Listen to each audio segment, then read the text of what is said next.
Hey guys, it's Lainey, and today I am doing a book talk. Today's book talk is going to be on Rebel Spring by Morgan Rhodes. This is the second book in the Fallen Kingdom series. I am doing a full-on spoilery book talk. So if you haven't read Fallen Kingdoms, the first book in the series, I'm gonna suggest that you leave. The good news about that is, if you're interested in the Fallen Kingdom series, I do have a non-spoiler book review of Fallen Kingdoms right here. You can click on it and it will take you there. And if you're still not quite convinced that you want to read this series, I'm going to give you a ton of reasons that you can start reading it with this video right here, my Fallen Kingdoms PSA. So click on that, go check it out, and then you're going to want to read it. So for those of you that have read Fallen Kingdoms but haven't read Rebel Spring yet, I'm going to go over a brief summary of what this book is about, and then I'm getting into spoiler sections, so you're going to have to go. But I'll let you know when you do have to go. Rebel Spring picks up right where Fallen Kingdoms left off, with King Gaius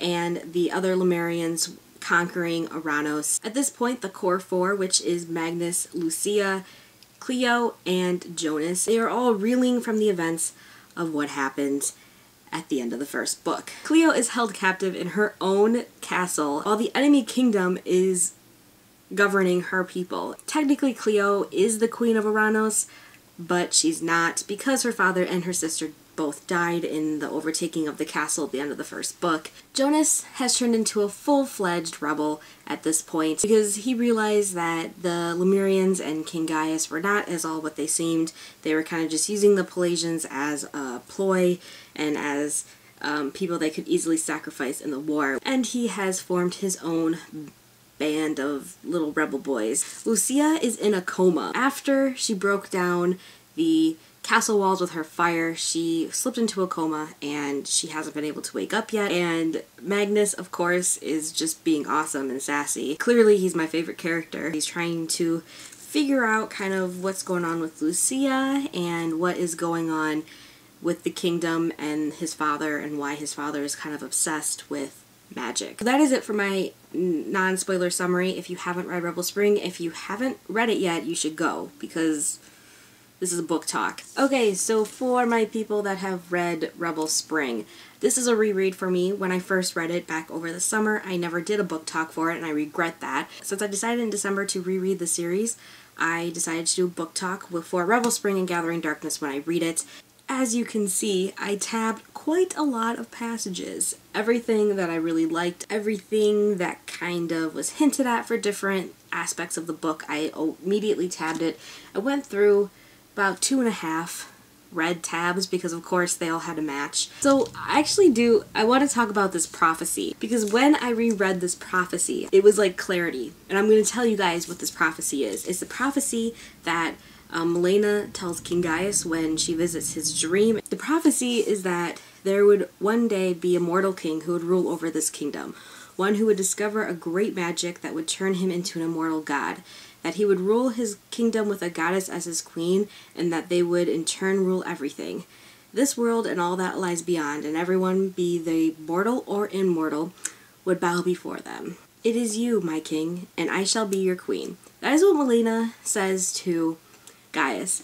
But, you know, like a lot of prophecies, sometimes things can go wrong. Sometimes they aren't talking about certain people. To me, after rereading this part, I am thoroughly, irrevocably convinced this prophecy is Magnus and Cleo. Like, convinced so much that this is Magnus and Cleo's prophecy, and if it is, moving on from that fangirl moment I had, I do want to talk about the relationships, because this is the book where you ship everybody with everybody, and you're not mad about it. You're not mad when one ship has a moment with that person and then goes and has another moment with another person. You are all for all the moments in this book. I think the reason why I love Cleo with both Magnus and Jonas is because they all started out pretty much hating each other, and I love those kind of ships. Magnus killed Theon in the last book, which has since made Cleo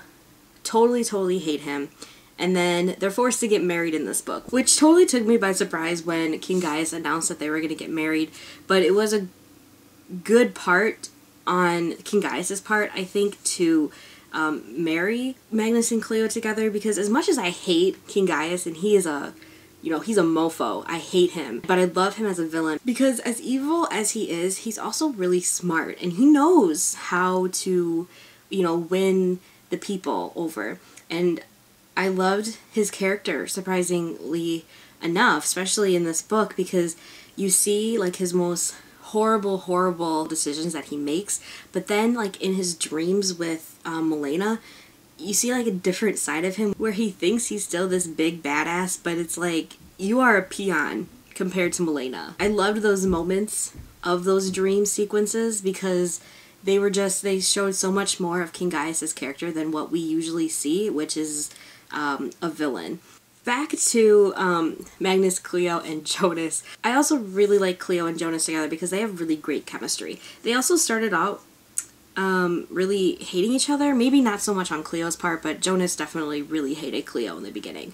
And in here, when Jonas is in her chambers in the very beginning and he is asking her to assist the rebels in being the spy in the castle, there's just something really sexy about those scenes where they have like this really strained conversation, but there's so much tension and everything, and every word they say and every move they make. When Jonas decides to kidnap Cleo again, I chuckled because I'm like, damn, Cleo's getting kidnapped again?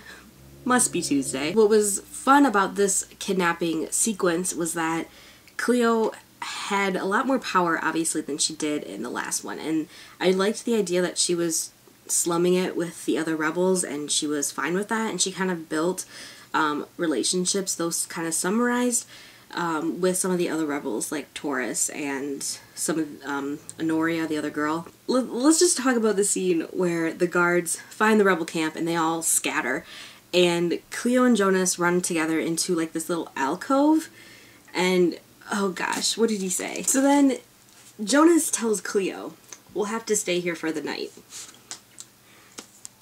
Okay. This book was one of the books that was the birthplace of the making camp joke between me and some of the Carpe Librum girls. Making camp is code word for hooking up. And he says we'll have to stay the night.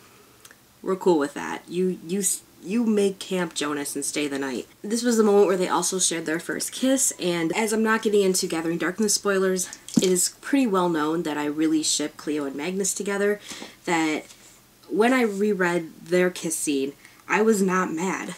Like, this is the only series where I am not mad when my ships do other things with other characters. Another moment between Cleo and Jonas that I really enjoyed was during the wedding scene, which I'll get into in a little bit because I want to talk about all of that, when Jonas is like laying on the ground and he realizes that he fucked up. So he's like trying to get up and he like reaches his hand out to Cleo, like, come with me.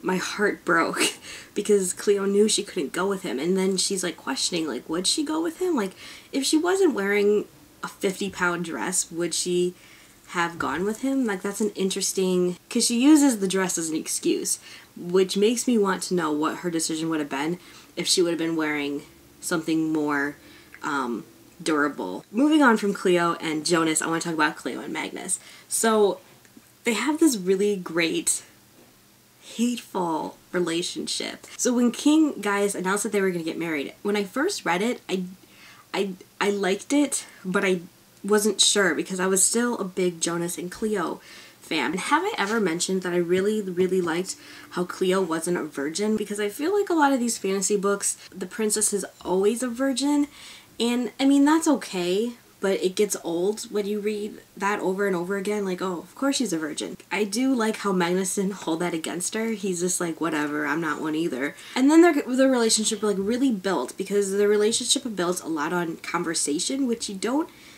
sometimes notice, and like you don't notice it that much in here until you're reflecting back, like, oh, they're revealing a lot to each other. Like, Magnus reveals about his grandfather.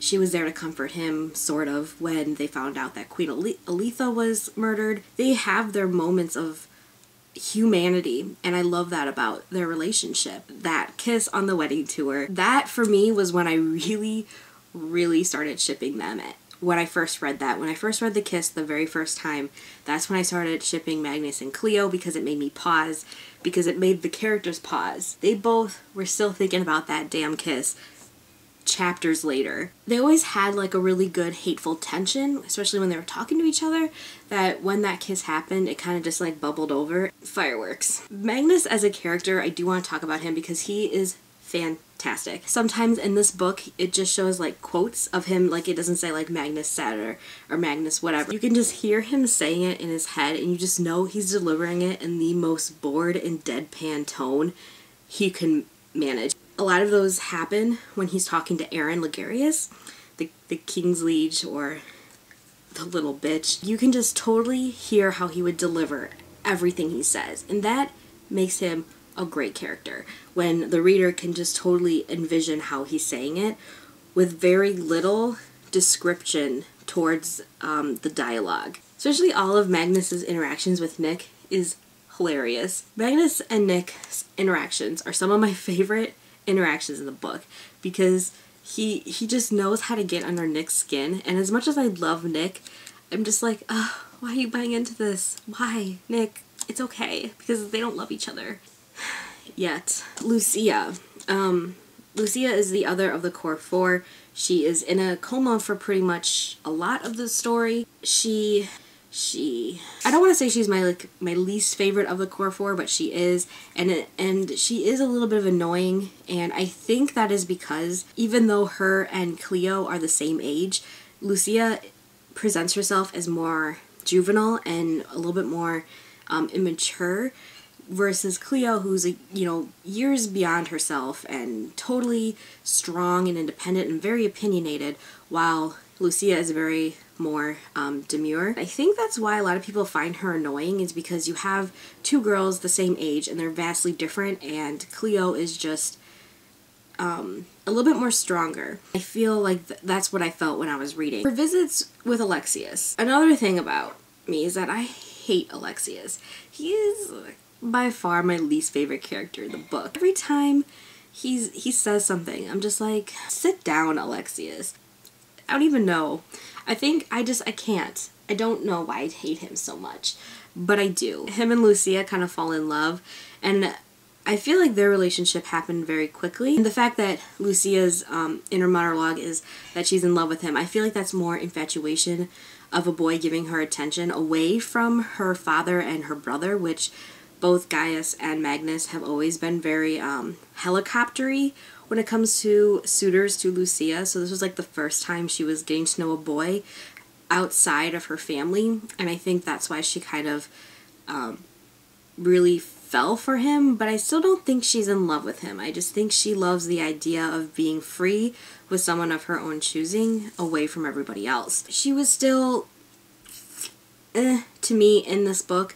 I liked her a lot more in Gathering Darkness, believe it or not, which I'll get into in another video. Quickly talking about the magic system in this book, Lucia has all the power. She holds Elementia pretty much in the palm of her hands. And what I found the most interesting when I was rereading this was that her one-time tutor, Domitia, she was concentrating really, really hard on just like lighting a candle or making water swirl, and it made me think, do we think that magic for everybody else in this whole country is stunted because of the kindreds being, the crystals being out, and Lucia having all this power, and the things going on in the sanctuary? Like, I feel like that would explain a lot of why no one else really has a whole lot of magic, is because it's just been stunted by everything that's kind of gone on with this country in the past so many years. Because Sam from Thoughts on Tomes, who I love, she mentioned how she hopes that in future books that people come into more powers and people realize they have magic in them. And I like that idea. And I like that idea because I still feel like the magic is stunted. And I keep using that word, but it just resonates with me. That the magic can't fully form because everything is kind of all in pieces. On to my favorite scenes of the book. My favorite scenes in this book, arguably in the entire series, is the wedding scene and the wedding night scene. First, the wedding scene is so visual. Like, I totally saw Cleo walking down the aisle, I saw everybody in this temple, and the moment when Jonas and the other rebels like rip off their like disguises, I'm like, I can see all this happening in my head, and it's so awesome. I was just able to visualize it so well, and that makes it my most favorite scene because it was just so action-packed and showed a lot of people's different colors. Like, you saw Gaius in his like full-on rage man. As much as it hurt me to see Cleo hurt, like, I loved that scene where he just like grabs her and he's like, you're getting married, and you know, I'm watching you, and he like slaps her and stuff, and like she's shocked and Magnus is kind of shocked, and then I just picture this whole place in like ruins, and there's blood and dead bodies, and like the structure is falling apart, and King Gaius just like looks over at the priest and he's like, we're continuing. And to see Magnus and Cleo get married amidst all this carnage was perfect. I didn't want them to get married any other way. Following the wedding scene with the wedding night, I love that scene because, like I said before, it gave them more opportunity to talk. Like, the moment he like knew she was holding that wedding knife behind her back, he just like grabbed it. I was like, The funny thing is, I was voxing the Carpe Lieben girls when I was reading this scene, and I was like mentioning to Kenya, I'm like, I'm totally like listening to the 50 Shades of Grey soundtrack right now, and it fits perfectly. And the song I was specifically listening to when I was reading this scene was Haunted by Beyonce from that soundtrack, and it fits so well, you guys. Like, just reread that scene and put that song on because it fits so well. Yeah, I tabbed so much in that scene. I was going crazy. 50% of these tabs were the wedding scene and the wedding night scene. Like, look at that. That's a lot. That's a lot of tabs on one page. You know, the only scenes that I weren't excited to read about were the ones that took place in the sanctuary. The greatest thing about this book is that you never know whose perspective you're going to get to next. And it might not even be one of the core four. It could be Lysandra, it could be Nick, it could be King Gaius, it could be Alexius, and the only ones that I'm just like, every time I turn the page are the ones in the sanctuary. I don't know why, but those were my least favorite scenes of the book. Maybe it's probably because of my extreme hate of Alexius that you guys hated him. More scenes I liked the scenes when Lucia and Cleo finally met each other. You kind of want them to be friends because like they're the only girls in the story, and you're like, besides Lysandra, they're the only girls that will like frequently interact with each other, and you're just like, oh, you guys can be best friends. Especially because at the very end, the very last chapter, you know that Cleo is playing Lucia because she wants the kindred. Speaking of the kindred, when Asher kind of expressed his interest of wanting the kindred, it dawned on me that if you've ever seen season 1 of The Vampire Diaries and how everybody was losing their shit over the Moonstone, that's what I likened the kindred to. All these characters want the Moonstone. Quickly, for the world building, what is really exciting about this was that we kind of learn more about Croatia, which is where Asher is from, and when Asher and Cleo are kind of talking, Cleo doesn't know why Asher's here and what are his true intentions, because of the fact that her country is so much more significantly smaller than the Croatia Empire, because she likens it to a grape to a watermelon, and that just like makes me really excited. What's going on over there? That leaves a lot of open window opportunity for future books, which I'm not getting into. Yeah. I know that I'm going to remember something that I wanted to talk about, and I'm probably forgetting it, but I think that's long enough for a book talk. Tell me what you thought of Rebel Spring. I would love to know. This is my favorite series. I hope you guys all have a really great day, and I will see you guys very soon. Bye!